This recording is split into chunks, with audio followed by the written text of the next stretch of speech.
So it's been a while back that I had my good friend Jenna on the show. Jenna is a trans activist, and we had a really good conversation. One of my favorite conversations that I've ever had here on the channel. I learned so much about the trans community and the struggles they face and the issues that they face every single day. And so I always said that what I wanted to do was to hand the microphone to people like that rather than sit back and listen to some bro podcaster explain to me what it meant. Well, since then, Jenna and I have met. We've become good friends. And anytime I have a question about the trans community or things that I see going on, I ask her, and she always comes back and educates me and doesn't judge me if I misspeak or say things the wrong way. I'm learning, and I'm actually enjoying learning about this. And so recently, Jenna spoke in a church because she wants to go out and explain the trans community and their struggles to everyone to help people get a better understanding about what it is they go through. And so she actually went and spoke at a church. Now, this was a more left-leaning church, but still, it takes a lot of courage to stand up in front of a congregation of people and explain yourself and let people know what it is that you're going through. And I just admire her so much for having the courage to go out there and speak up. And she even told me that she wants to go out to more conservative churches. She wants to go out where the opposition is, and she wants to stand there and tell her side of things and tell the trans community side of things. And she always says she doesn't speak for the entire trans community, but she's sharing her experiences. And I just have the utmost respect for that. So before I play you the video of her speaking in the church, I just want to take a minute and address something here on the channel. I understand that this is a divisive issue, and I understand that a whole lot of people have reached out to me and said, hey, Brando, I agree with you on almost everything else, but if you're going to start talking about the trans issues, I don't know if I can hang around.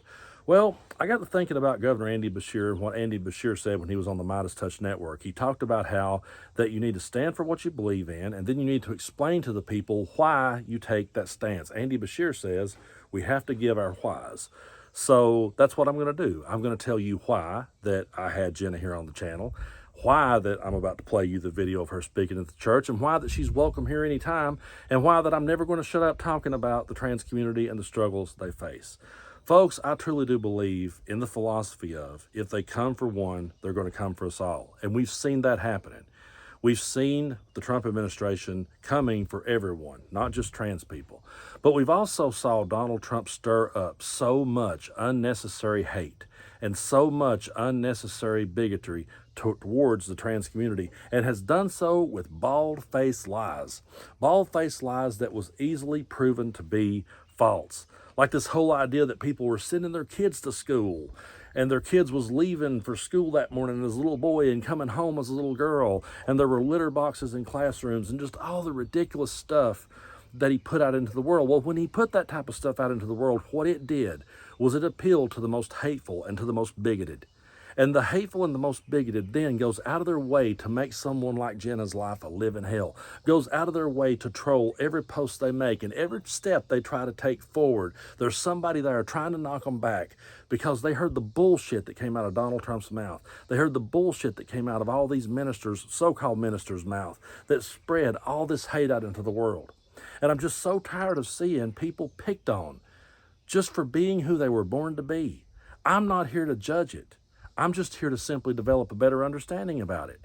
Yeah, the first time I ever heard about it, I went, well, that's different. I don't know what to think about that. But I was never willing to sit back and start throwing stones at people. I wanted to hear them out. I wanted to hear where they came from. I wanted to get an understanding of it. And at the end of the day, I can tell you Jenna's one of the sweetest souls I've ever met. And she's just trying to live her life every day just like the rest of us are. Getting up, going to work, worried about paying the bills, worried about taking care of herself and her family, just like the rest of us. It's not up to us to pass judgment, and it's none of our damn business either. So that's why that I will continue to stand for the trans community. I am a straight, white, 45-year-old dude, okay?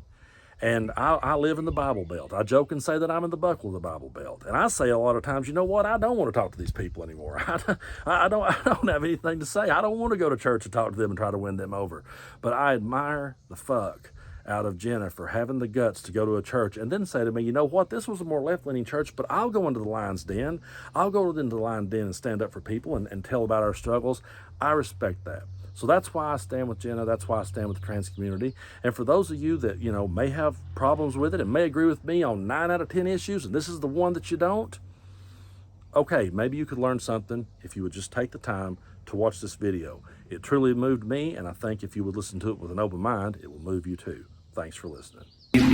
It is truly a dream of mine as a trans woman who was homeschooled by Christian fundamentalists to be able to stand in a church and try to humanize us to the flock. As I said, I grew up here in Fremont, so to be standing in a church and speaking to a congregation as the woman I was meant to be is quite surreal. It's truly a dream come true, and it's something that I can hope that I can continue to do.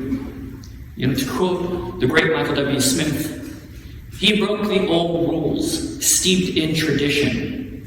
He tore the holy veil away, questioning those in powerful positions, running to those who called his name. But nobody knew his secret ambition was to give his life away. That was the image of Jesus that I was taught. The champion of the marginalized and vulnerable, while being a thorn in the side of the rich and powerful religious elites. For being as radical and as fundamentalist as my parents were, they still had a moral compass, and they genuinely believed in what they felt was a righteous cause. They believed that they had to train us in their ways. I came out of the womb and my parents were like, here's your Bible. And we went to church 3 times a week, including Awana on Wednesday nights. It was the only interaction I had with kids my age. We would get mailers from the Heritage Foundation. My mom would play Rush Limbaugh while we did our schoolwork. And my dad even took me to an anti-abortion protest at the old Planned Parenthood right across from Washington Hospital when I was 8 years old. I was literally raised in a Christian nationalist incubator. But going back to age 5, I always knew that I was different. I knew that my feelings inside were different and very heavy, intense from the intense expectations my parents had put on me. I used to sit in my bed at night and ask God to please turn me into a girl. That was something I knew I couldn't tell my parents because I knew that they wouldn't accept me and probably force me to go into the male identity that was given to me. For many, many years, I struggled with such intense shame. I would dress in secret from time to time, but I ultimately would lie to myself by saying, no, that's sinful, don't do that. And I would ask God for forgiveness, and this cycle would go over and over and over again. And it went on until I was 28 years old when I finally found the strength to be true to myself. From day one, I wanted to use my transition as a tool to educate anyone who was open-minded enough to listen.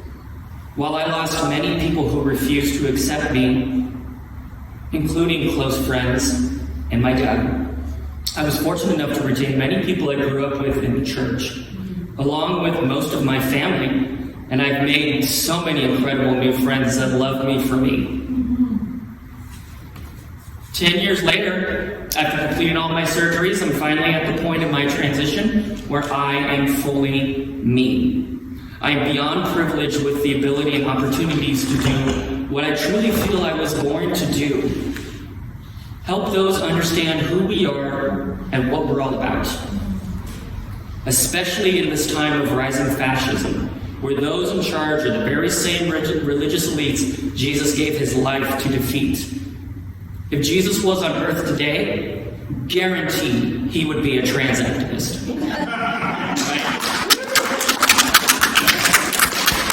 I truly believe from the bottom of my heart that even though I'm agnostic, it is my duty to humanize us to those in the church who don't see us.